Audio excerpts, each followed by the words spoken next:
کیونکہ ان کا کوئی آپ کو پتہ ہے کہ وہ کعبے کے متولی تھے، خانہ کعبہ کی وہ حفاظت کرتے تھے، ان کا جو قافلہ تھا کوئی لوٹتا نہیں تھا، سب آپ جانتے ہیں۔ اور مختلف کیونکہ خانہ کعبہ میں مختلف قبائل کے بت بھی رکھے گئے تھے کہ اور وہ اسی مارے ڈر کے مارے ان کے قافلے بھی نہیں لوٹا کرتے تھے کہ بھائی کہیں ہمارا یہ بت نکال کے ہی نہ پھینک دیں، ہے نا، ایسا نہ ہو۔ تو قریش جو ہے نا وہ عرب میں بڑی شاہی لوگ سمجھے جاتے تھے، اور جب ان کو جنگ بدر میں غزوہ بدر میں مسلمانوں سے شکست کھانا پڑا، حالانکہ دیکھیں جو مسلمان تھے وہ بھی تو قریش کے ہی لوگ تھے نا، کیونکہ وہ کنورٹ ہو گئے تھے وہ بھی قریش، تو ان کے ساتھ جو حال ہوا تھا جنگ بدر میں، ان کا کوئی گھر ایسا نہیں تھا کہ جس گھر میں کوئی میت نہ ہو، ٹھیک ہے نا، 70 بڑے سردار جس میں ابو جہل بھی شامل تھا، اس کا بھی آپ جانتے ہیں کہ اس کا خاتمہ ہوا، تو لہٰذا ان کے اندر ایک بدلے کی آگ بھڑک رہی تھی، لہٰذا وہ اس شکست کا بدلہ لینا چاہتے تھے، اور 1 سال مسلسل انہوں نے جو ہے تیاری کی ہے، بدلہ کو اپنے بدلہ لینے میں پوری بھرپور تیاری کرنے کے بعد 1 سال کے بعد وہ 3,000 کا لشکر لے کر غزوہ احد کے لیے آ جاتے ہیں۔ اور اب کی دفعہ کہتے ہیں کہ وہ اپنی عورتیں بچوں کو بھی ساتھ لائے تھے کہ بھائی ہمیں ڈر نہ ہو کہ اگر ہم پیچھے عورتوں بچوں کو چھوڑ کے آئیں تو مسلمان ان پہ قبضہ نہ کر لیں، ان کو اپنی لونڈیاں نہ بنا لیں، تو اپنے ساتھ ہی لے کے آ گئے تھے کہ ہمارے دل میں کوئی خدشہ ہی نہ رہے کہ عورتوں بچوں کا غم ہو، مریں گے تو ساتھ ہی مریں گے سب، ایسی بات وہ لوگ اپنے اتنے عزم سے آئے تھے۔ اور اس غزوے میں آپ کو پتہ ہے کہ خالد بن ولید جو ہیرو آپ سب جانتے ہیں خالد بن ولید کو، کیا وہ زبردست جرنیل تھے، خالد بن ولید بھی شامل تھے غزوہ احد میں، اس وقت تک وہ مسلمان نہیں ہوئے تھے، اور اسی غزوے میں مسلمانوں کے صحابہ بہت شہید ہوئے، غزوہ احد میں جب وہ شکست ہوئی تو مسلمانوں کے بہت سارے صحابہ شہید ہوئے، ان میں سے جو خاص ہائی لائٹ ہیں اس میں حمزہ رضی اللہ کا نام ہوتا ہے جو شہید ہوئے، اور ایک وحشی نام کا آدمی تھا جس نے شہید کیا، اور ہند جو ابو سفیان کی وائف تھی اس نے قسم کھائی تھی کیونکہ اس کا باپ چچا بھائی شاید اپنے غزوہ احد میں وہ شہید مارے گئے تھے، تو اس نے قسم اٹھائی تھی اور اس نے ان کو حضرت حمزہ علیہ السلام کے ساتھ کوئی اچھا عمل نہیں کیا تھا، جو رسول اللہ کو بڑی تکلیف تھی اس چیز کی جس طریقے سے اس نے حضرت حمزہ کی باڈی کے ساتھ کیا تھا۔ تو اس غزوے میں آپ صلی اللہ علیہ وسلم نے مسلمانوں کو جب یہ غزوہ کی تیاری ہو رہی تھی اور یہ آنے کی تیاری کر رہے تھے تو آپ صلی اللہ علیہ وسلم نے بھی اس تیاری کے لیے سارے اقدام کیے۔ تو یہ والی جو آیت ہے نا کہ جب آپ صبح اپنے گھر سے نکلے مومنوں کو لڑائی کے ٹھکانے پر بٹھا رہے تھے، یعنی کہ جب آپ صبح صبح اپنے پلان کے تحت نکلے اور مسلمانوں کو ان کی جگہ جو کہاں ان کو بٹھانا چاہیے وہ آپ بٹھا رہے تھے، تو اس میں مسلمانوں کو رسول اللہ نے ایک پہاڑ کی چوٹی کے اس طریقے سے انہوں نے اس کے اوپر 50 تیر اندازوں کو مقرر کیا تھا، ان کو ان کی جگہیں بتا رہے تھے کہ تم نے یہاں رہنا ہے، ٹھیک ہے نا، اور ان کو وصیت کی، ان 50 تیر اندازوں کو وصیت کی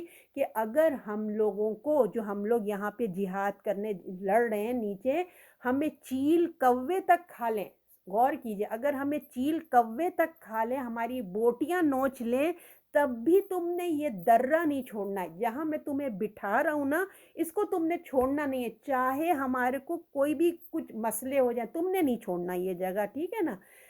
اب بتائیے اس سے زیادہ رسول اللہ ان کو کیا کہتے ہیں نا، مگر جب اللہ کے حکم سے نبی کی خوشخبری سے جنگ احد میں فتح ہو گئی، مسلمان جو ہے مال غنیمت جمع کرنے لگے، تو وہ جو درے پہ جو پہاڑ کی چوٹی پہ جو اللہ کے رسول نے مسلمانوں کو بٹھایا تھا، ان لوگوں میں آپس میں کیا ہوا، ایک وہ ہو گئی کنفیوژن پیدا ہو گیا، ارے کامیابی ہو گئی، ارے ہم لوگ تو جیت گئے ہیں اور اب ہم کو چلے جانا چاہیے، ہم کو بھی مال غنیمت ہم بھی جمع کریں گے۔ تو کچھ صحابہ نے کہا مت جاؤ، رسول اللہ نے کیا کہا تھا کہ کچھ ہو جائے تم نے یہ جگہ نہیں چھوڑنی، مگر انہوں نے سب نے مل کے آپس میں اجتہاد کیا کہ نہیں دیکھو رسول اللہ نے ضرور کہا تھا کہ جب تک جنگ جاری ہو تب تک تم کرنا، اب تو جنگ ختم ہو گئی، سب مال غنیمت لے رہے ہیں تو اب ہم لوگ بھی جا کے مال غنیمت لیں گے۔ تو اس میں بھی چند صحابہ نہیں گئے، انہوں نے کہا نہیں، رسول اللہ نے منع کیا تھا جب تک وہ خود آ کے ہمیں نہیں بلائیں گے ہم نہیں جائیں گے۔ اس میں سے بہت سارے صحابی چلے گئے، اب گنتی کے صحابی وہاں پہ رہ گئے تھے۔ تو اس بھگدڑ میں ہو گئی، جب مطلب جنگ ہو گئی نا، تو یہ سارے کے سارے چلے گئے مال غنیمت لینے۔ تو خالد بن ولید جو تھے، آپ کو پتہ ہے وہ بہت زبردست ماشاءاللہ تھے اس وقت جب وہ کفار کی فوج میں شامل تھے۔ تو خالد بن ولید نے جب یہ دیکھا کہ یہ درہ، یہ چوٹی خالی ہو چکی ہے، بہت گنتی کے لوگ کھڑے ہوئے، اس موقع سے انہوں نے فائدہ اٹھایا اور چکر کاٹ کے وہ پیچھے سے آئے، کیونکہ رسول اللہ نے ایسا پلان کیا تھا کہ ان کے بیک پہ جو ہے نا وہ پہاڑ تھا اور سامنے سے وہ جنگ لڑ رہے تھے، تو مطلب پیچھے سے کوئی حملہ نہیں ہو سکتا تھا، اس لیے آپ نے احتیاطاً وہ لوگوں کو کھڑا کیا تھا، ٹھیک ہے نا۔ تو وہ لوگ مطمئن تھے کہ بھئی پیچھے سے تو حملہ ہوگا نہیں، کیونکہ پیچھے پہاڑ ہے اور اپنے فوج بھی کھڑی ہے کہ فوج ہے نا، تو وہ لوگ مطمئن تھے۔ تو جب حضرت خالد بن ولید نے دیکھا کہ یہ تو خالی ہو گیا، اس موقع سے انہوں نے ایک چکر کاٹ کے وہاں سے نا حملہ کر دیا اس کے درے کے اوپر۔ تو جب حملہ ہوا اور یا مسلمان مال غنیمت جمع کرنے چلے گئے، تو اس بھگدڑ مچ گئی، ایک دم سے کیا ہوا، بھگدڑ مچ گئی، بہت سارے مسلمان شہید ہو گئے، اور پھر مدینے کا کوئی گھر ایسا نہیں بچا تھا کہ جس میں کوئی موت نہ ہوئی ہو۔ رسول اللہ نے اس درے اس غزوے میں رسول اللہ کو بہت شدید چوٹیں بھی آئی ہیں، ان کا چہرے پہ رسول اللہ کے چوٹیں لگی، ان کے دانت مبارک شہید ہوئے رسول اللہ صلی اللہ علیہ وسلم کے، اور اتنی مطلب ایک بھگدڑ سا سما ہو گیا تھا، یہ سمجھ لیجیے نا۔ اور اس میں کیا ہوئے، 3 4 گروپ بن گئے تھے۔ ایک گروپ نے کیا دیکھا، ایک گروپ جو جب یہ بھگدڑ مچی، ایک دم سے پہاڑ کے اوپر سے سارے فوج چڑھ کے آ گئی، اور آگے بھی لوگ تھے،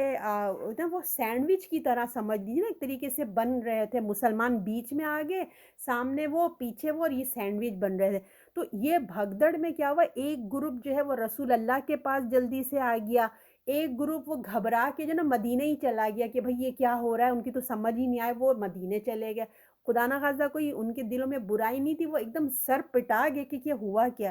اور جو ایک تیسرا گروپ اور چوتھا گروپ کیا ہوئے، اتنی جو بھگدڑ مچی نا کہ ادھر سے بھی کفار آ رہے ہیں، ادھر سے بھی آ رہے ہیں، تو آپس میں ہی ہے نا کیا ہوا، یہ مسلمانوں نے آپس میں ایک دوسرے کو مار دیا۔ اب آج کل تو دیکھیں ہماری یونیفارم ہوتی ہے نا کہ بھائی فلاں ملک کا یونیفارم ایسا ہے، لال رنگ کا، ان کا نیلے رنگ کا، تو آپس میں ہمیں نظر آ رہا ہوتا ہے۔ اس وقت تو دیکھیں ان کے پاس جو کپڑے ہوتے تھے اسی میں وہ چل پڑتے تھے۔ تو آپس میں اس بھگدڑ میں کیا ہوا کہ مسلمانوں کے ہاتھوں مسلمان ہی مارے گئے، اس افراتفری میں اتنی ہوئی، اور اسی افراتفری میں یہ خبر بھی ایک یہ ہو گئی کہ رسول اللہ وفات پا کے، رسول اللہ کو شہادت ہو گئی۔ لوگوں کا تو مورل ہی ڈاؤن ہو گیا، انہوں نے کہا کہ اب رسول اللہ ہی نہیں تو ہم لڑکے کیا کریں۔ مگر وہاں پہ جو صحابہ تھے ان لوگوں نے مل کے انہوں نے کہا نہیں، اگر رسول اللہ شہید ہو گئے ہیں تو کیا ہوا، ہمارا مقصد تو ختم نہیں ہوا ہے نا، ہم رسول تو تھے، رسول چلے گئے، مگر جو مقصد وہ لے کے آئے تھے کہ اللہ کے دین کو قائم کرنا ہے، تو ہمیں وہ دین کو قائم کرنا ہے، لہٰذا اس مقصد کے لیے تم کھڑے ہو جاؤ، اور تم کھڑے ہو اور یہ تم لڑو۔ تو وہ بات، اب یہ تو تھا سارا غزوہ بدر کا، تو اس وقت آپ تمام یہ باتوں کو لائیں کہ یہ آیت اب بتائی جا رہی ہے کہ یہ تمہید کی طریقے سے اٹھایا جا رہا ہے کہ تبصرہ ہے جو جنگ احد میں اللہ کے رسول تمام لوگوں کو ان کی جگہ بتا رہے تھے، جب تم صبح اپنے گھر سے نکلے، مومنوں کو لڑائی کے ٹھکانے پر بٹھانے لگے، اللہ سننے والا جاننے والا۔ تو یعنی کہ اللہ تعالیٰ کہہ رہے ہیں کہ جو جنگ احد میں واقعات، اس دن پیدا ہونے والے جو اثرات ہیں، پر جو آگے کی آیات میں آئیں گی اور ڈیٹیل آئیں گی، کیونکہ یہ جنگ دیکھیے ابھی تازہ ہوئی تھی نا، تو اس میں جو ہے، کیونکہ یہ جنگ تازہ ہوئی تھی، اس میں ہر شخص جانتا تھا کہ یہ آیات کس وجہ سے آ رہی ہیں، اس لیے یہاں پہ نام نہیں لیا گیا ہے، بس ڈائریکٹ بات شروع ہو گئی ہے، ان واقعات کی طرف اللہ نے اشارہ کر دیا ہے۔ تو اللہ نے کیا کہا آخر میں، اللہ نے کیا تبصرہ کیا، اللہ سننے والا جاننے والا ہے۔ تو جو تمہیں یہ باتیں بتا رہا ہے نا، جو تم پہ تمہاری غلطیوں پہ تبصرہ کر رہا ہے، تمہیں تمہاری غلطیوں کو بتا رہا ہے، وہ جو دلوں کا حال جانتا ہے، وہ کون بتا رہا ہے؟ جو دلوں کا حال جانتا ہے اور تمہاری ارادے اور تمہارے ارادوں سے واقف ہے، تمہاری باتیں سن رہا ہے۔ لہٰذا کسی کو چوں چاں کرنے کی، بحث و مباحثہ کرنے کی، نہیں ایسا تو نہیں تھا، یہ تو صحیح نہیں تھا، کوئی کرنے کی ضرورت نہیں ہے۔ کیوں؟ کیونکہ وہ تمہارے کو بتا رہا ہے جس کو ہر بات کی خبر ہے، اور وہ جو ہے سننے والا، جاننے والا، اور تمہارے دلوں کے حالات وہ بہت اچھے طریقے سے جانتا ہے۔ اب آیت نمبر 122، جب ارادہ کیا دو فرقوں میں سے جب تم میں سے دو فرقوں نے ارادہ کیا نا مرادی کریں، اور اللہ ان کا مددگار تھا، اور چاہیے کہ اللہ ہی پر مومن بھروسہ کریں۔ اب جب اللہ تعالیٰ بتا رہے ہیں کہ اس کو کہتے ہیں، یہ جو اللہ کہہ رہے ہیں نا، اذا ہمت یعنی کہ ارادہ، یعنی کہ حوصلہ چھوڑ دینا کو کہتے ہیں۔ تو جنگ میں اصل کام کس چیز سے جنگ لڑی جاتی ہے؟ حوصلے سے لڑی جاتی ہے، ہمت سے لڑی جاتی ہے۔ حوصلہ، ہمت اصل چیز ہے۔ جو ہمارا اسلحہ ہوتا ہے نا، جو ہماری چیزیں ہوتی ہیں جنگ لڑنے کی چیزیں، وہ دوسرے نمبر پہ آتی ہیں۔ پہلے تو انسان کے اندر دشمن کے سامنے جانے کا حوصلہ بھی تو ہو، نہ کہ یہ کہ پیٹھ پیچھے بھاگ جائے، اپنے بڑے بڑے اسلحہ سامنے ہیں اور وہ بھاگ جائے تو فائدہ کیا؟ اس لیے اللہ تعالیٰ کہہ رہے ہیں کہ جب ارادہ کیا دو فرقوں میں تم میں سے ایک دم ہمت ہار بیٹھے، اور اللہ دوست ہے اور ولی ہے ان کا، تو اللہ تعالیٰ فرما رہے ہیں کہ دیکھو، سب سے جو جماعت جو کمزوری میں آ گئی تھی نا، یعنی کہ دو جماعتیں کون تھی؟ ایک جو قبیل قرش تھا، اس کا بنو سلمہ تھا، ٹھیک ہے نا، اور قبیل اوس سے بنو حارثہ تھی، ٹھیک ہے، یہ دو قبیلے تھے۔ ان کے بارے میں اللہ تعالیٰ بتا رہے ہیں کہ جب تم جو ہیں ڈگمگا گئے اور تم لوگوں نے فیصلے کرنے لگے کہ ان کے دلوں میں طرح طرح کے وسوسے آنے لگے، تو اس کا بھی بیک گراؤنڈ آپ سن لیجئے کہ کیا ہے۔ اب کیا ہوتا ہے کہ میں نے جیسے کہ آپ کو بتایا، جنگ احد کی تیاریاں کر رہے تھے، اور رسول اللہ کو پتہ چل گیا تھا کہ وہ لوگ جنگ کے لیے آ رہے ہیں، تو اب رسول اللہ بھی اپنا کام کی تیاری کر رہے ہیں۔ اور پھر جو ہے اور اللہ کے رسول کو یہ بھی پتہ تھا کہ جو آپ کو پتہ نا، مدینے میں منافقین بھی تھے،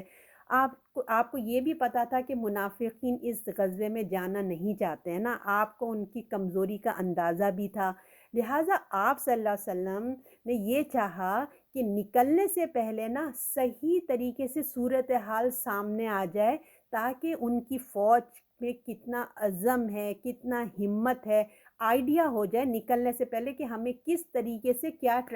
ٹریجڈی سب کرنی ہے۔ دیکھیں، مثال کے طور پہ ہم نے سورہ بقرہ میں پڑھا تھا نا، آیت نمبر 249 میں پڑھا تھا کہ طالوت اور جالوت کی جو ہم نے جنگ کے بارے میں پڑھا تھا۔ آپ کو یاد ہوگا کہ جب طالوت کی فوج پانی کے سلسلے میں جب ایک جگہ سے گزری تھی، تو اللہ نے ان کا ایک امتحان لیا تھا۔ اللہ نے کہا تھا، شدید جب پیاس لگے تم کو، تو تم نے پہلی بات تو اللہ نے کہا تھا پانی نہیں پینا، اگر کہ جو پی بھی لے تو ایک چلو سے زیادہ پانی نہیں پینا، یاد ہوگا آپ لوگوں کو نا، اجازت نہیں دی۔ تو ان کے اندر کیا تھا کہ مطلب یہ صرف چیکنگ کرنا اللہ مقصد ہوتا ہے کہ ان کے اندر اپنے لیڈر کا کتنا اطاعت کرنے کا جذبہ ہے، یعنی کہ اپنے لیڈر جو بڑے ہوتے ہیں جہاد میں، جو بڑے جنرل ہوتے ہیں، جو بھی بڑے ہوتے ہیں، عام فوج کتنا اپنے اس کا خیال کرے گی، کتنا اس کی بات مانے گی نا، تو یہ امتحان سے گزارا جاتا ہے۔ تو آپ صلی اللہ علیہ وسلم نے بھی مسلمانوں کے سامنے یہ سوال رکھ دیا کہ قریش کا مقابلہ ہم مدینے کے اندر رہ کر کرنا چاہیے یا ہم باہر نکل کر کریں نا؟ تو ایک تدبیر، یہ تو مدینے کے اندر رہنا تو ایک تدبیر ہوتی ہے نا، یہ تدبیر بھی تھی، مشورہ بھی تھا، یوں بھی کہہ لیجئے۔ تو حالانکہ دیکھیے، جو سچے مسلمان ہیں وہ جانتے ہیں کہ اگر ہم صبر کریں اور تقوی اختیار کریں تو اللہ کی مدد ہمارے پاس ضرور آئے گی، یہ تو ہم جانتے ہیں نا، کیونکہ ہم نے لاسٹ ویک ہم نے یہ آیت نمبر 120 میں پڑھا تھا، اللہ نے کیا کہا تھا کہ تم صبر و تقوی سے اپنا کام لینا۔ تو صاحب ایمان کا جو مخلص تھے، جن کا ایمان تھا، ان کو تو معلوم تھا کہ ان کو تو صرف تقوی چاہیے، صبر اور تقوی چاہیے، ہمیں آگے بڑھ کر اللہ کی مدد ہم کو ضرور آئے گی۔ ان کو کوئی مطلب حفاظت کی ان کو اتنی پرواہ نہیں تھی، کہ بس ان کو تھا ہمارے اندر عزم ہونا چاہیے، ہمیں اللہ پہ بھروسہ ہونا چاہیے۔ تو تدبیر وہ اپنے آپ کو نا وہ توجہ نہیں دے رہے تھے، بس وہ چاہ رہے تھے کہ بلکہ ہمارے اندر صبر اور تقویٰ پیدا ہو جائے، جو ان کے لیے ضروری چیزیں جو اللہ نے ان سے کہا ہے، اور اللہ کا وعدہ اللہ اپنا پورا کر کے، جب ہم صبر اور تقویٰ اختیار کریں گے تو اللہ اپنا وعدہ پورا کرے گا۔ تو اس وعدے پہ ان کو اتنا یقین تھا کہ وہ کہیں گے اس پہ ہم کفار کو شکست دے دیں گے۔ تو عام حالات میں دیکھیں انسان ضرور تدبیر کرتا ہے، مگر جب صحابہ نے جب یہ غزوہ کے ایمرجنسیز کچھ ایسے ہوتے ہیں جس میں فیصلہ ڈیسیجن لینا پڑتا ہے، تو صحابہ نے فوراً کہا کہ جس کے دل میں اللہ کا تقویٰ، اور جیسے میں نے آپ سے کہا تھا کہ ہو اور صبر ہو، تو جہاد پر ہم باہر جا کے لڑیں گے، ٹھیک ہے، باہر نکل کے لڑیں گے، کیونکہ جو ریکوائرمنٹ ہے وہ ہم اپنے اندر پیدا کریں گے۔ جب خدا ہمارے پیچھے کھڑا ہے، جب اللہ کا وعدہ ہمارے ساتھ ہے، تو پھر کس بات کے گھبرانے کی ضرورت ہے؟ ہم پورے جوش و خروش سے جو ہے نا ہم باہر جائیں گے۔ مگر جو منافقین تھے وہ اپنے تدبیریں کرنے لگے، باتیں کرنے لگے کہ مدینے کے اندر ہی لڑنا چاہیے، ہمیں باہر نہیں جانا چاہیے، اپنے اپنے وہ ہے نا باتیں کرنے لگے۔ تو آپ صلی اللہ علیہ وسلم نے بھی کیا فیصلہ کیا کہ ہمیں اب کیا کرنا چاہیے، مدینے سے باہر نکل کے ہمیں یہ جنگ لڑنی چاہیے۔ پھر یہ لوگ سارا قافلہ نکلا، مگر کیا ہوتا ہے کہ آدھے راستے سے کیا ہوا، جو عبداللہ بن ابی منافقوں کا سردار تھا، اپنے 300 لوگوں کو لے کر، اپنے 300 لوگوں کا لشکر لے کے واپس چلا گیا۔ اب تو یعنی کہ کہنے لگا کہ بھائی میں نے تو پہلی کہا تھا کہ تم نے جو ہے لڑنا ہے مدینے کے اندر، تم نے تو ہماری بات ہی نہیں سنی، اب ہم تمہارے ساتھ نہیں رہیں گے، اب ہم واپس جا رہے ہیں۔ اب یہ کیا ہوتا ہے کہ یہ لوگ واپس چلے جاتے ہیں۔ تو ان کو جب دیکھا مسلمانوں نے کہ یہ کیا ہو گیا، ایک تو ہم لوگ ہیں ہی مختصر سی جماعت، اور اس کے اوپر اس میں سے ہمارے 300 لوگ بھی چلے گئے ہیں، اور جو کفار ہیں وہ 3000 ہیں، اور ہم کیا ہیں؟ تو اس کے جو یہ کشمکش مسلمانوں پہ گزری تھی نا، اس کو آپ تصور میں لائیے، ٹھیک ہے نا۔ جب کفار کی تعداد دیکھ کر، ان کا سامان دیکھ کر، تو جو مخلص مسلمان تھے نا ان کے اندر کیا ہوئی، کم ہمتی پیدا ہونے لگی۔ تو یہ دو جماعت جو میں بتا رہی ہوں نا، یہ ان کا جو ذکر آیا ہے کہ جب ارادہ کیا دو فرقوں میں، اور تم لوگ ڈگمگانے لگے، اور اللہ ان کا مددگار ہے۔ اللہ تعالیٰ کہہ رہے ہیں جب تمہاری یہ کیفیت ہونے لگی، جب تم نے دیکھا کہ عبداللہ بن ابی 300 لوگوں کو لے کے چلا گیا ہے، اس سے کیا ہوا، مسلمانوں میں ایک بے چینی سی پیدا ہو گئی، ٹھیک ہے۔ اس گروہ نے دل میں خیال کیا کہ چلو یہ لوگ جا رہے ہیں، ہم بھی چلے جاتے ہیں ان کے سامنے، مگر اللہ نے ان کو تھام لیا، اللہ نے اس گروہ کو تھام لیا۔ اللہ نے کیا کہا کہ اور اللہ ان کا مددگار ہے، اور اللہ اور جو ہے، اور چاہیے کہ اللہ ہی پہ بھروسہ کرے مومنین۔ تو اللہ نے ان کے دلوں کو تھام لیا، ان کے اندر استقامت پیدا کر دی، کہ اللہ نے کہا مگر یاد رکھو جس کا ولی اللہ ہو، مسلمانوں کا دل ڈگمگا بھی جائے تو اللہ ان کی مدد کے لیے آ جاتا ہے۔ بس ہمارے اندر انٹینشن اچھی ہونی چاہیے، کمزوری تو آ جاتی ہے، مگر اندر کے اندر اللہ تو دیکھتا ہے نا کہ منافقت ہے، یا ہم وقتی طور پہ ڈر گئے ہیں، یا منافق ہیں، اندر کی کشمکش پہ اللہ کی مدد آ جاتی ہے۔ اگر ہم اندر سے خالص ہیں، بظاہر جیسے اب دیکھ ہم سانپ بچھو کو دیکھ کے ڈر جاتے ہیں، ایک ہوتا ہے نا، اس طرح مسلمان اتنی بڑی فوج دیکھ کے ڈر گئی، اور پھر یہ کہ اپنے ان کے وہ بھی چلے گئے، تو ہر ایک کا ایمان کا لیول تو اتنا نہیں ہوتا، لیکن ان کے اندر اخلاص تھا، ان کی اخلاص کی وجہ سے اللہ تعالیٰ نے ان کو تھام لیا، ٹھیک ہے، اللہ نے ان کو ان کے مقصد میں ان کو جما دیا۔ حالانکہ آپ دیکھیے عبداللہ بن ابی کے ساتھ بھی تو 300 لوگ واپس گئے تھے نا، اللہ نے ان کے دلوں کو تو نہیں جمایا، اللہ نے تو ان کے لیے نہیں کہا کہ میں نے ان کو ٹھہرا دیا، اس لیے کہ اللہ دلوں کا حال جانتا ہے، وہ کس لیے گئے تھے، ان کا رویہ کیا تھا، اور جو مسلمان مخلص کا دل میں کیا حال تھا۔ منافق جو تھے ان کو اپنی انا تھی، ان کو بدگمانی تھی، ان کی بزدلی کی وجہ سے وہ بھاگ گئے تھے، اور مسلمانوں کے ساتھ دیکھیے وقتی طور پر ضرور ڈر آیا، مگر اتنے سارے دشمنوں کے ساتھ ہم کیسے مقابلہ کریں گے؟ تو خالص مسلمان کے اندر بھی عارضی کمزوری آ سکتی ہے، اللہ دوسرے موقع پہ کہ اللہ ان کو دوسرا موقع دیتا ہے، ان کی مدد کرتا ہے، ان کی اصلاح کرتا ہے۔ تو اس بات کو آپ سمجھے، ٹھیک ہے نا۔ تو اللہ تعالیٰ کیا فرما رہے ہیں کہ جب تمہارے اندر دو فریقوں نے ارادہ کیا، ڈگمگائے وہ، تو اللہ نے ان کو جو ہے نا تھام لیا، ٹھیک ہے۔ اللہ نے ان کو تھام لیا اور اللہ نے کیا کہا کہ اللہ ہی پر مومنوں کو بھروسہ کرنا چاہیے۔ تو جب ان کے اندر بے چینی ایک پیدا ہو گئی، قرآن نے اس کمزوری کی بات کو فرمایا، تو جو مسلمان اللہ کے لیے جہاد کے لیے نکلتے ہیں نا، تو اللہ ان کا مددگار ہوتا ہے۔ یاد رکھو، جب تم اللہ کے لیے نکلتے ہو تو اللہ بھی تمہاری مدد کرتا ہے، اللہ تمہاری پشت پہ ہوتا ہے، اللہ کارساز ہوتا ہے۔ تو ایمان کا تقاضا ہے کہ مسلمانوں کو کیا کرنا چاہیے؟ اللہ کی مدد پہ، اللہ پہ بھروسہ کرنا چاہیے۔ اور جب تمہارا پروردگار تمہارے ساتھ ہو تو منافق ہوں یا بزدل ہوں، کوئی جماعت بھی تمہارا ساتھ چھوڑ کر چلے جائے، اس سے کیا فرق پڑتا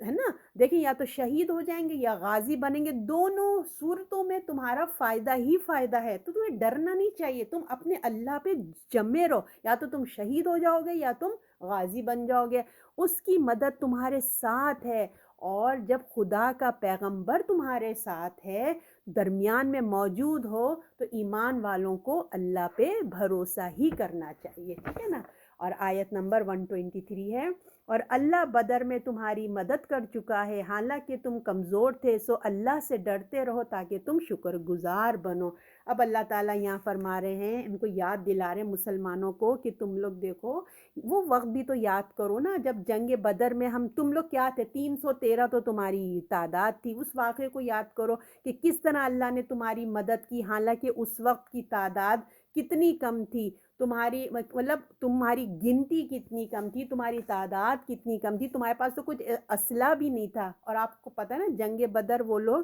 کوئی ارادے سے لڑنے نہیں گئے تھے، وہ تو قافلے کو ایک لوٹنے کے لیے گئے تھے جو ابو سفیان لے کے جا رہا تھا، اور بیچ میں اللہ تعالیٰ نے کہہ دیا نہیں، تمہیں غزوہ کرنا ہے۔ اب مسلمان تو اس تیاری سے نہیں نکلے تھے، وہ تو بالکل بھی اپنے ساتھ ایک وہ لوٹنے کے لیے جا رہے تھے، تو ڈنڈے بھی کوئی لے لیا، کسی نے کچھ لے لیا۔ تو اللہ تعالیٰ نے کہتا ہے وہ وقت کو یاد کرو، تمہارے پاس تو کچھ بھی نہیں ہے، ابھی تو پھر بھی تمہارے پاس اتنی فوج ہے، اس وقت تو 313 لوگ تھے، خدا نے تمہاری کس طرح سے مدد فرمائی تھی، شاندار تم کو فتح دی تھی اللہ نے۔ اس خدا سے تم کیوں مایوس ہوتے ہو؟ آج بھی تو تمہارا وہی پروردگار ہے نا، جو جنگ بدر میں تھا وہی تمہارے پاس آج بھی ہے، تو آج بھی اس کی مدد تمہارے لیے موجود ہے۔ تو پھر تمہارا کیا کام ہے کہ اللہ سے ڈرتے رہو اور شکر گزار رہو۔ تو لہٰذا تم ناشکری کرنے والے نہ بنو، بلکہ کیا کرو، اللہ سے ڈرو، اللہ کا تقوی اختیار کرو، تاکہ اس کا رزلٹ میں کیا آئے گا، تمہارے اندر شکر گزاری پیدا ہوگی۔ اور دیکھیں، ایمان اور توکل کا اپوزٹ کیا ہے؟ بزدلی، بے ہمتی، ہے نا۔ تو اللہ تعالیٰ کہہ رہے ہیں شکر گزاری پیدا کرو۔ شکر گزاری کیسے پیدا ہوگی؟ تقوی سے آئے گی۔ اگر تم نے کم ہمتی دکھائی، اگر تم نے اللہ کا تقوی اختیار نہ کیا، تو پھر کون تم پہ سوار ہو جائے گا؟ شیطان سوار ہو جائے گا، اور شیطان کی تم ماریں کھاتے رہو گے۔ تو اس کے نکلنے کا کیا تمہارے پاس راستہ ہے؟ اللہ نے کہا اللہ سے ڈرتے رہو اور شکر گزاری کرتے رہو۔ اب آیت نمبر 124، جب تم کہنے لگے مسلمان کیا نہیں تمہیں کافی کہ تمہاری مدد کرے تمہارا رب 3000 فرشتوں سے جو اترنے والے ہیں۔ اب یہاں رسول اللہ صلی اللہ علیہ وسلم اپنی جو جنگ میں لوگ آئے تھے صحابہ، ان کو تسلی دے رہے ہیں، ان کو موٹیویٹ کر رہے ہیں اپنی فوج کو، کیونکہ ایک بے چینی پھیل گئی تھی نا، تو ان کے دلوں کو ان کو ڈھارس بنانے کے لیے کہہ رہے ہیں کہ دیکھو کہ تم اللہ پہ بھروسہ کرو، ٹھیک ہے نا، تم گھبراؤ نہیں۔ اور یہ تم ایسے گھبرا کے تمہارا کیا فائدہ؟ تم دیکھو اللہ پہ جب تم بھروسہ کرو گے، آپ صلی اللہ علیہ وسلم نے فرمایا، مسلمانوں کو حوصلہ دیا، ان کو بحال کیا، اگر اللہ تمہارے فرشتوں سے تمہاری مدد کر دے، ہے نا، 3000 فرشتے تمہارے لیے اللہ اتار دے، تو پھر کتنے تمہارے لیے مدد آ جائے گی۔ ایسا نہیں ہے کہ یہ کوئی معمولی فرشتے آئیں گے، بلکہ کیا ہے، اللہ تعالیٰ کیا کہتے ہیں، تو کہنے لگے مسلمان کیا نہیں تمہیں کافی کہ تمہاری مدد کے لیے 3000 فرشتے اللہ اتار دے؟ یعنی کہ ان کو کہہ رہے 300 لوگ چلے گئے تو کیا ہوا، اس کے بدلے تمہارے لیے اللہ 3000 فرشتے اتار دے گا، تمہاری مدد کے لیے آ جائے گا۔ اور پھر تمہارے لیے یہ کافی ہو جائے گا، تمہارا پروردگار تمہاری مدد کو آ جائے گا، گویا کہ جیسے ایک سامنے ایک بہت بڑا کافروں کا لشکر بھی آ جائے، تمہاری طاقت میں کبھی کمی اللہ کرنے نہیں دے گا، اور اللہ فرشتوں سے تمہاری مدد کرے گا، اور اس کے بعد بھی تمہارے دلوں میں کشمکش کچھ نہیں ہونا چاہیے، بس تمہارے دلوں کو تم اب اپنے دھارس دو، اور حالانکہ وہ اور اپنے مقصد میں تم کامیاب ہو، ٹھیک ہے۔ اب آیت نمبر 125، البتہ اگر تم صبر کرو اور بچتے رہو، وہ آئیں تم پر اس دم آئیں تو تمہارے رب 5,000 فرشتوں کی مدد بھیجے گا نشاندار گھوڑوں سے۔ اب دیکھیں یہ تو رسول اللہ اپنے صحابہ کو تسلی دے رہے ہیں کہ اللہ تمہارے کو اللہ 3,000 جو ہے نا فرشتوں سے مدد کرے گا۔ اب اللہ کا جواب آ رہا ہے، دیکھیے تو آپ صلی اللہ علیہ وسلم نے جو مسلمانوں کو امیدیں دلا رہے ہیں نا، اللہ کی رحمت، نصرت پہ بھروسہ کرو، پھر اللہ نے کہا مگر یاد رکھو کہ اس میں تمہاری ثابت قدمی ضرورت ہے۔ اللہ تعالیٰ نے وہاں پہ جواب کیا دیا، یاد رکھو اگر تم صبر کرو گے نا اور تقوی اختیار، دیکھیں ہر جگہ مشکل حالات میں اللہ تعالیٰ ایک ہی بات کر رہے ہیں، ہم نے پچھلے بھی پڑھا تھا کہ صبر اور تقوی تم نے لینا ہے، تو ہمارے لیے بھی شاید یہ سبق ہے کہ اللہ نہ کرے کبھی کسی کے ساتھ، ہم لوگ مسلمان ہیں، دیکھیں نا امتحانات ہیں، یہ دنیا تو امتحان کی جگہ ہے، تو ہر جگہ کبھی خوشی کا امتحان ہے تو اس میں شکر کا امتحان ہوگا، کبھی خدا نہ خواستہ غم کا آئے تو اس میں صبر، تو دونوں صورتوں میں چاہے ہماری خوشی کا امتحان ہو چاہے ہمارے غم کا ہو، ایک میں صبر کرنا ہے ایک میں شکر کرنا ہے، جیسے ہم پچھلے پڑھا تھا نا شکر والی آیت پڑھی تھی، اس میں صبر آ گیا ہے، مگر دونوں حالتوں میں چاہے ہم شکر کر رہے ہوں چاہے ہم صبر کر رہے ہوں، اللہ کا تقوی نہیں بھولنا ہے، اللہ نے یہاں یاد دلا دیا ہے، پچھلی آیت میں شکر کے ساتھ بات آئی تھی، اس میں صبر کے ساتھ آ گئی، تو اللہ تعالیٰ کہہ رہے ہیں کہ صبر کرو اور بچتے رہو، یاد رکھو یہ دو فارمولے ہیں، تم نے اختیار کرنا ہے کہ تم ثابت قدم رکھو، صبر کرو، اور صبر کیسے آئے گا؟ دیکھیے جب صبر آتے نا تو مشکل حالات میں ہمیں ثابت قدم رہنا ہے، سب سے نمبر 1، ٹھیک ہے، اور اپنے ہوش و حواس نہیں کھونا ہے، نیگیٹو نہیں سوچنا ہم نے، اوکے، اور اوور ری ایکٹ نہیں کرنا، اوور ری ایکٹ سے بچنا ہے، اپنے آپ کو کام ڈاؤن کرنا ہے، ڈیپ بریتھ لینا ہے اور اللہ پہ فوکس کرنا ہے کہ یہ میرا امتحان آ گیا ہے، اب سمجھ جائیں کہ یہ امتحان ہے اور یہ صبر کا امتحان ہے، تو اپنے آپ کو کام ڈاؤن کر لیں، تو اللہ تعالیٰ کہہ رہے ہیں تم صبر کرو، اللہ سے ڈرتے رہو، اور اپنا ضروری اگرچہ تمہاری تیاری نہیں ہوئی ہے، اگر تم ڈر رہے ہو کہ تمہاری تیاری نہیں ہے، دشمن بہت سارے آگے ہیں، تو تم فکر ہی نہیں کرو، تم اپنے اللہ پہ بھروسہ کرو، اپنی ہمت دکھاؤ، ٹھیک ہے، اپنی ہمت دکھاؤ، تم تیار بھی نہ ہو تو اللہ تمہارے لیے، رسول نے تو تم سے 3,000 کا وعدہ کیا، 3,000 کی بات کی ہے، اللہ نے 2 کا اضافہ کر کے کہہ دیا میں 5,000 فرشتوں سے تمہاری مدد کر دوں گا، اور جن کو صرف اور صرف اسی مقصد کے لیے تمہارے لیے اتاروں گا، یعنی کہ نشاندہی، یعنی کہ یہ فرشتے خاص اسی کے لیے اتریں گے جو تمہارے لیے جہاد میں تمہارے ساتھ ہوں گے، ان کو جیسے ہوتا ہے نیم برانڈ ہوتے ہیں، یہی کام کے لیے اتارا جائے گا، کیونکہ یہ کوئی عام جنگ نہیں ہے، بلکہ یہ کیا ہے، یہ پیغمبر کے ساتھ لڑی جانے والی جنگ ہے، یہ رسول اس کے بیچ میں ہے، اور جس میں آپ کو پتہ ہے حق اور باطل کا فیصلہ ہوتا ہے، تو اتنی امپورٹنٹ جنگ یہ تو آپ صلی اللہ علیہ وسلم یہ کہہ رہے تھے کہ اللہ 3,000 فرشتوں سے تمہاری مدد کرے گا، پر کیوں مدینے کے اندر دیکھیں رہ کر اگر ہم جہاد کرتے جیسے وہ کہہ رہے تھے منافقین، تو اللہ نے کہا یاد کرو، اللہ نے کہا تھا کہ 3 کیا 5 تم کو دے دے گا، میں آپ سے کہہ رہی ہوں نا یہ تبصرہ ہو رہا ہے، تو اللہ یاد کر رہے ہیں کہ تم کو رسول نے 3,000 سے خوشخبری دی تھی کہ تم جب اللہ کے لیے نکلو گے تو اللہ تمہاری مدد کرے گا، اللہ کہتا ہے میں 5 دے دوں گا، تو اللہ نے مدد دیکھیں کی، جو جنگ اللہ ایسا نہیں تھا کہ رسول کا وعدہ جھوٹا تھا یا اللہ نے مدد نہیں کی تھی،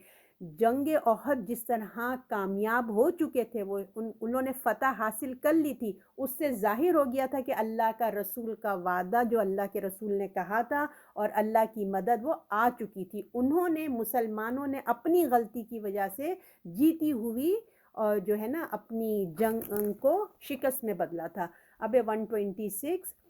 اب اللہ تعالیٰ فرماتے ہیں اور یہ تو اللہ نے تمہاری خوشی کے لیے کیا ہے۔ کیا کہا ہے؟ جو 3 اور 5 کی جو باتیں ہو رہی ہیں نا فرشتوں کی، یہ اللہ تعالیٰ کہہ رہے ہیں یہ تو اللہ نے تمہاری خوشی کے لیے کیا، اور اس لیے کہ تمہارے دلوں کو تسکین ہو، اور مدد صرف اللہ ہی کی طرف سے ہے جو زبردست حکمت والا ہے۔ اب اللہ تعالیٰ فرما رہے ہیں اللہ نے یہ تم سے کیوں کہا کہ فرشتوں کی مدد بھیجوں گا؟ یہ جو اللہ تعالیٰ کہہ رہے ہیں نا 5 بھیجیں گے، 3 بھیجیں گے، کس لیے؟ اس لیے کہ تمہیں خوشخبری سنائی جائے، تمہارے دلوں میں اطمینان آ جائے، مطمئن ہو جاؤ، تمہارے دل سکون اور اطمینان میں آ جائیں۔ اس قسم کی خوشخبری کے بغیر بھی اللہ تعالیٰ کہہ رہے ہیں اگر یہ خوشخبری میں نہ بھی دیتا نا تو مومن کا ایمان ہونا چاہیے کہ فرشتوں سے کوئی کامیابی نہیں ہوتی ہے، فتح تو اللہ دیتا ہے، اس پہ تمہارا کامل یقین ہونا چاہیے، ہے نا۔ فتح تو اللہ کی طرف سے آتی ہے، مگر اللہ نے تمہارے اطمینان اور تسکین کے لیے یہ بات کی ہے۔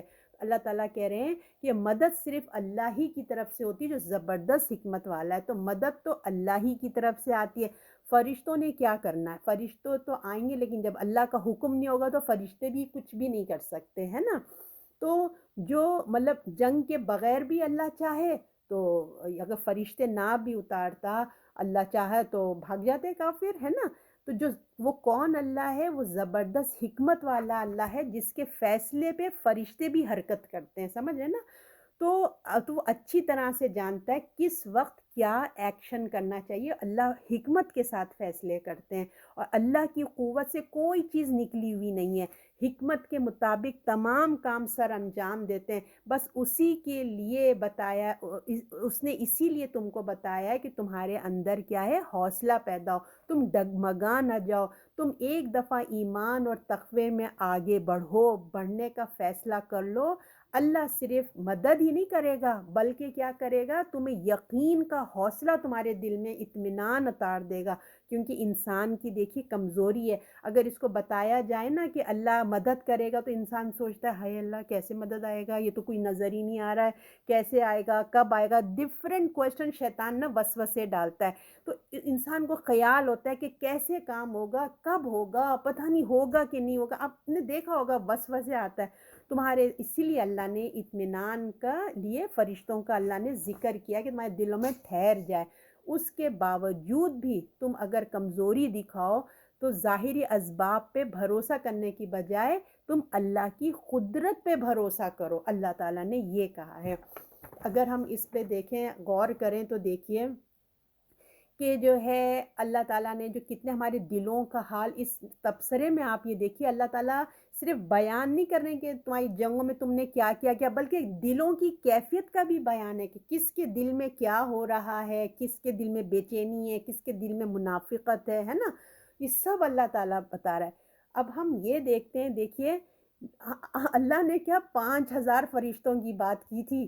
3,000 5,000، حالانکہ ایک ہی فرشتہ لوگوں کو ختم کرنے کے لیے کافی ہے۔ آپ نے دیکھا تھا نا کہ جب رسول اللہ نے جبرائیل علیہ السلام کو دیکھا تھا آسمان میں پہلی دفعہ، پورے افق پہ ان کے پر پھیلے ہوئے تھے، اتنے وہ ڈر گئے تھے رسول اللہ، ایک فرشتہ ہی اگر صرف اپنا پر یوں مار دے تو سارے لوگ مر جائیں، پھر بھی اللہ کہہ رہا ہے وہ 3 اور 5,000 فرشتے بھیجیں گے، یہ صرف کس لیے کہ مسلمانوں کی دل کی تسلی کے لیے، کہ تمہارے لوگ چھوڑ کر چلے گئے نا، تم 300 لوگوں کی بات کرتے ہو چھوڑ کے چلے، کوئی بات نہیں، تمہاری تسلی کے لیے کفار بھی جو ہیں جو ہے برابر گنتی کے لیے اللہ تعالیٰ تمہیں 3,000 کا وعدہ کرتے ہیں، تم فکر نہیں کرو۔ تو اللہ ایک بھی فرشتہ نہیں بھیجتا ہے نا، وہ تو صرف کن کہہ دیتا اللہ تعالیٰ تو کام ہو جاتا، ایک اشارے سے کام ہو جاتا ہے اللہ تعالیٰ۔ اور آپ کو پتہ ہے جنگ خندق میں کیا ہوا تھا، جنگ تبوک میں کیا ہوا تھا، آپ سب جانتے ہیں۔ جنگ تبوک میں لڑائی نہیں ہوئی تھی، لوگ ڈر کے ہی مسلمانوں سے ڈر کے بھاگ گئے تھے، انہوں نے لڑائی نہیں کی تھی، مسلمان جیت گئے۔ جنگ خندق میں کیا ہوا تھا، ایسی اللہ نے آندھی بھیجی کہ کفار کے خیمے اکھڑ کے ان کی آگ بجھنا شروع ہو گئی، ٹھنڈ شروع ہو گئی، وہ لوگ بھاگ گئے۔ تو اللہ تعالیٰ کا لشکر چاہے وہ ہوا سے کام لے لے، بارش سے، مٹی سے، کچھ بھی کر دے، اللہ چاہے تو بہت کچھ کر سکتا ہے۔ فرشتے جنگ کو کامیاب نہیں بناتے بلکہ اصل کامیابی کس کے حکم سے آتی ہے؟ اللہ پہ سے آتی ہے۔ تو اس لیے مسلمانوں کو کہا جا رہا ہے کہ تمہارا کام کیا ہے کہ صرف اللہ ہی کی طرف سے آتی ہے جو زبردست حکمت والا ہے. اپنے دلوں کو تسکین میں رکھو، اور مدد جو ہے نا وہ صرف اللہ کی طرف سے آتی ہے. فرشتے کچھ نہیں کر سکتے جب تک اللہ کی مدد نہ ہو. 127 ہے، تم ہلاک کر دے تاکہ ہلاک کر دے بعض کافروں کو یا انہیں ذلیل کر دے تو محروم ہو کر پھر جائیں. تو اب اللہ تعالیٰ نے ایسا کیوں کہا، کیوں یہ غیر معمولی مدد آئی جو مسلمانوں کے لیے اللہ نے مدد کی؟ تو اللہ تعالیٰ کہہ رہے ہیں کہ دیکھو میں چاہتا ہوں کہ مسلمانوں کو ایک تو حوصلہ دیا جائے، کیونکہ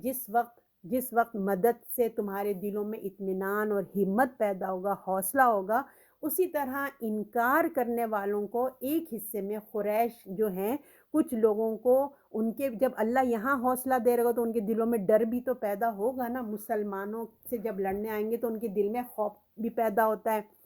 تو کچھ لوگوں کو دیکھیے جب وہ جنگ کے لیے آئیں گے تو ہو سکتا ہے کہ کچھ لوگ ایمان بھی لے کے آ جائیں، ہے نا، لے کے آ جائیں، اور کچھ ہیں کہ وہ ذلیل و خوار ہو کے چلے جائیں. تو اللہ تعالیٰ فرماتے ہیں کہ کچھ ہو سکتا ہے کہ کچھ کو توفیق مل جائے، ایمان لے آئیں اس سے کہ ان کو کاٹ کر، اور کچھ ایسا ہو سکتا ہے کہ کاٹ کر جب مطلب وہ ایمان لے کے آ جائیں گے تو تمہارے ساتھ شامل ہو جائیں گے، مسلمانوں کے گروپ میں آ جائیں گے، یا ذلیل ہو کے خوار ہو کے ان کی طاقت کا ایک حصہ ٹوٹ جائے گا، وہ ذلیل و خوار ہو کے لوٹیں گے. تو اللہ ہر طرح سے اپنی حجت جو ہے نا وہ پوری کرتے ہیں کہ اللہ عذاب دینا نہیں چاہتا. وہ اتنی نشانیاں دکھا دیتا ہے کہ اگر کسی کے دل میں شک و شبہ بھی ہے نا تو وہ دور ہو جائے. تو ان کو اللہ تعالیٰ فرما رہے ہیں کہ جب وہ آئیں گے، کفار آئیں گے تو کیا ہوگا، تاکہ اللہ ہلاک کر دے ان کو، بعض کافروں کو، یا ذلیل کر دے. اب اللہ تعالیٰ چاہے تو ان کو ختم کر دے، ان کو ہدایت دے دے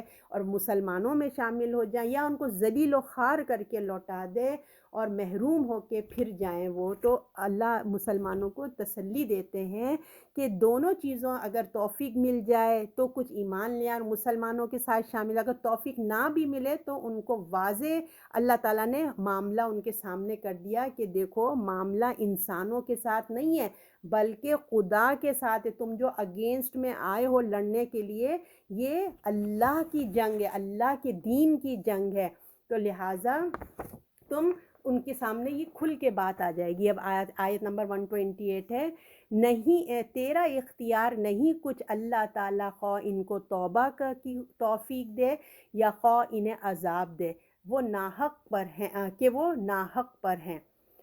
خواہ عذاب کرے انہیں کہ وہ ناحق پہ. اچھا، اب جو ہے نا یہاں پہ بھی ایک بات سن لیجیے کہ جنگ احد میں نے آپ کو بتایا تھا رسول اللہ صلی اللہ علیہ وسلم زخمی ہو گئے تھے، ان کے دانت مبارک شہید ہوئے تھے، اور آپ کی جو ہیلمٹ جس کو آپ نے پہنا تھا نا وہ اندر آپ کی چبھ گئی تھی. سوچے کتنا سینسٹیو ہوتا ہے نا چہرہ ہمارا، اس میں وہ جو کڑیاں تھیں اس کی لوہے کی، وہ رسول اللہ کے ان کے اوپر گرنے کی وجہ سے، جو ایک کفار نے پتھر مارا تھا شاید، تو آپ جو گرے ڈس بیلنس ہو کے تو وہ جا کے آپ کے اندر گھس گئے تھے. تو پھر جس کی وجہ سے آپ زخمی ہوئے اور 70 صحابہ شہید ہوئے میں نے آپ کو کہا، اور اس میں جو آپ کے رسول اللہ کے اتنے پیارے دوست، ان کے دودھ شریک بھائی، ان کے چچا، ان کے دوست بھی تھے، بھائی بھی تھے، چچا بھی تھے، جن سے بہت ان کو محبت تھی، حضرت حمزہ علیہ السلام، حمزہ رضی اللہ، ان کی شہادت ہوئی تھی. اور یہ بھی میں نے آپ کو بتایا کہ کس طریقے سے وہ ہند نے ان کے ساتھ کیا تھا. تو رسول اللہ کے جو یہ سب ہوا، ان کی جو تکلیف پہنچی نا، تو آپ صلی اللہ علیہ وسلم نے کہا اللہ ان کو کیسے ہدایت دے گا، ایسے کفار کو کیسے ہدایت دے گا جس نے اپنے نبی کے ساتھ ایسا کیا. تو اللہ نے یہی آپ کی پکڑ لیا. اللہ نے کہا یہ آیت اتاری کہ آپ کون ہوتے ہیں ہدایت اور اس کا ہدایت اور نا ہدایت دینے کا فیصلہ کرنے والے؟ یہ اللہ کا ڈپارٹمنٹ ہے. سوچئے اللہ تعالیٰ نے وہیں اسٹاپ کر دیا، آپ کا کنٹرول نہیں ہے، یہ اللہ کا کنٹرول ہے. اللہ دلوں کا حال جانتا ہے. ہم تو اوپری بات دیکھ رہے ہو نا، ہم اللہ اندر کا معاملہ دیکھ کے ہدایت دیتا ہے. تو آپ کا اس معاملے میں اللہ نے کہہ دیا، آپ کا اس معاملے میں رسول اللہ کوئی اختیار نہیں ہے. اللہ چاہے گا تو ان کی توبہ قبول کر کے ان کو ایمان کی دولت عطا فرما دے گا، اور اگر یہ توبہ اور اپنی اصلاح نہیں کرتے تو اللہ ان کو عذاب دے گا ظالموں کو. اور آپ کو یہ بھی پتہ ہے کہ اس غزوہ احد تک ابو سفیان جو یہ اپنے قریش کے لیڈر تھے، جو فوج کے لیڈر تھے، سپہ سالار تھے، وہ حضرت خالد بن ولید، جن کی وجہ سے غزوہ احد ہاری، جو جیتے، مطلب مسلمانوں کو ہار دیکھنی پڑی، جو پیچھے سے چکر لگا کے آئے تھے، وحشی جس نے حضرت حمزہ رضی اللہ کا قتل کیا تھا، شہید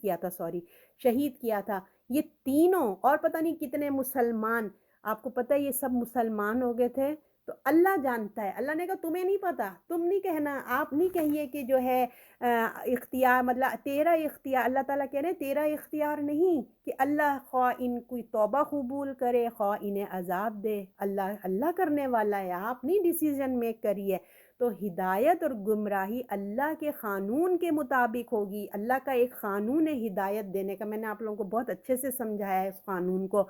تو اللہ کی ہدایت کے مطابق، اس کے قانون کے مطابق کام ہوگا، آپ کی خواہشوں سے نہیں ہوگا، انسانوں کی خواہش ہو جائے اللہ اس کو ہدایت مل جائے، ان کو ہدایت نہیں ملے گی، یا ہم چاہیں اس کو ملے ہی نہ، اس کو بھی ایسا نہیں ہو سکتا۔ تو اللہ تعالیٰ کہہ رہا ہے ہدایت کے لیے یہ توبہ کرے، ٹھیک ہے نا، اللہ سے اپنے گناہوں کی معافی مانگے، اللہ توبہ قبول کرے گا، اس کے قانون کے مطابق اگر وہ سرکشی کرتے ہیں، ہٹ دھرمی دکھاتے ہیں، تو ظالموں کے لیے صرف عذاب ہی ہے، اور ان کی خواہشوں سے ان کو، یعنی کہ انسان کی خواہشوں سے کسی کو ہدایت اور ضلالت نہیں ملتی۔ اب یہ 129 یہ آخری آیت ہے، اور اللہ ہی کا ہے جو کچھ آسمان میں ہے، جو کچھ زمین میں ہے، بخش دے جسے چاہے اور عذاب دے جسے چاہے، اور اللہ بخشنے والا مہربان ہے۔ اللہ تعالیٰ کہتے ہیں اللہ ہی کا تو ہے، اللہ کا اختیار ہے، سب زمین آسمان، اور اس زمین اور آسمان میں جتنی درمیان میں آپ چیزیں دیکھ رہے ہیں، اللہ جانے کتنی مخلوق ہے، ہمیں تو صرف جانور کی چند مخلوقیں نظر آ رہے ہیں، اندیکھی مخلوق جن ہیں، فرشتے ہیں، اور اللہ جانے اور کیا کیا ہیں جو میں اور آپ نہیں دیکھ پاتے۔ اللہ تعالیٰ کہہ رہے ہیں کہ جتنی ہے ساری چیزوں کا کون ہے؟ اللہ کا ہے سب کچھ، یاد رکھو کہ اللہ ہی کا ہے جو کچھ آسمان اور زمین میں ہے، بخش دے جسے چاہے، اس کی شان ہے، اس کا بات کرنے کا اسٹائل تو دیکھیں بھائی، اللہ ہیں زمین اور آسمان کے مالک ہیں، اللہ کہہ رہے ہیں بخش دے جسے چاہے، عذاب دے جسے چاہے، اللہ بخشنے والا غفور الرحیم ہے۔ تو اللہ تعالیٰ فرما رہے ہیں اللہ کی مرضی ہے، اللہ کا اختیار ہے، ہر چیز پہ وہ اپنے قانون کے مطابق جس کو چاہے بخش دے، جس کو چاہے عذاب دے۔ اللہ جو ہے، اللہ کسی پہ ظلم نہیں کرتا، یہ بات اللہ نے بتا دی ہے کہ یہ جو انداز ہے نا، اسی انداز سے لوگ کنفیوز ہو جاتے ہیں کہ دیکھو بھئی اللہ ہی نہیں چاہتا ہدایت دینا، تو کہاں سے ہدایت ملے گی ہمیں، اللہ ہی ہمیں دوزخ میں ڈالنا چاہتے تو اب ہم کیا کریں؟ یہ بات نہیں ہے، میں نے آپ لوگوں کو سمجھایا، اندر کی دل کی خواہش پہ اللہ ہدایت دیتا ہے، وہ ایسے نہیں باتوں سے نہیں دیتا۔ اللہ تعالیٰ کہہ رہے ہیں اللہ ظلم کو پسند نہیں کرتا، اللہ ظلم کرنے والا نہیں ہے، بلکہ اللہ کون ہے؟ اللہ تو بخشش کو پسند فرماتا ہے، کیونکہ وہ غفور اور رحیم ہے، وہ بخشنے کے لیے تیار بیٹھا ہے، اس کے مسجد کے دروازے، اس کے گھر میں ہر چیز،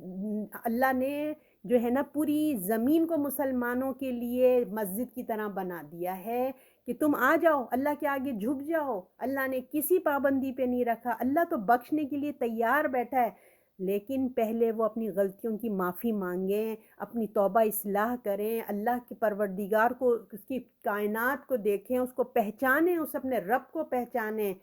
تو اللہ جب وہ معافی مانگیں گے تو اللہ ضرور اس کو ہدایت دے گا، کیونکہ اللہ تو چاہتا ہی ہے کہ ہدایت دے، کسی کی خواہشوں کی وجہ سے ہدایت نہیں مل جائے گی، بلکہ انسان کے اپنے رویوں اور اپنی اللہ کی پہچان اور توبہ اور استغفار کی وجہ سے ملے گی۔ تو اللہ تعالیٰ کہتے ہیں اللہ عذاب دے جسے چاہے، اللہ بخش دے جسے چاہے، وہ بہت بخشنے والا مہربان ہے، وہ تو بخشش کے لیے اور رحمت کے لیے بیٹھا ہے، وہ تو انتظار میں ہی ہے کہ کب لوگ آئیں اور اپنی معافی تلافی کر لیں، اللہ معاف کر دے گا۔ تو اللہ تعالیٰ ہم سب کو بھی اپنے غفور الرحیم، اللہ ہمیں اپنی بخشش کی طرف ہی اللہ تعالیٰ اپنی رحمت کریں، اور ہمیں اپنی رحمت کے سائے میں رہیں۔ صدق اللہ العظیم۔